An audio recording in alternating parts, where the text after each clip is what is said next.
Assalomu alaykum. Есіміңіз кім боласыз? Есіміңіз кім боласыз? Как вас зовут? Александр. Александр. Вы Казахстанда родился, да? Да. Türkçe. Қазақша сөйлейсіз ба? Немножко. Кішкене. Кішкене? Неге кішкене? Это немножко. Сөздер бәрін білесіз ба? Да, да. Не айтасыз? Bir söz айтып қазақша. Айтаңыз. Я плохо понимаю. Ну, говори, как понимаешь. Салам алейкум, достар, ағайындар. Салам алейкум. Достар, Достар. ағайындар. Ағайындар. Қазақша сөйлеу керек. Söyle керек. Керек. Александр. А сен ше? Атыңыз кім?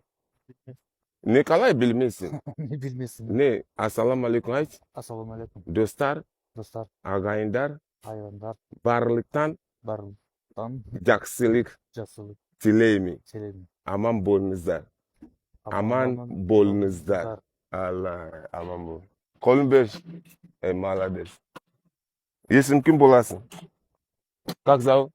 Владимир. Владимир. Ассаламу алейкум, дос. Қалайсың? Aman. Атың кім? Alexander. Александр. Сен де қазақша сөйлейсің ба?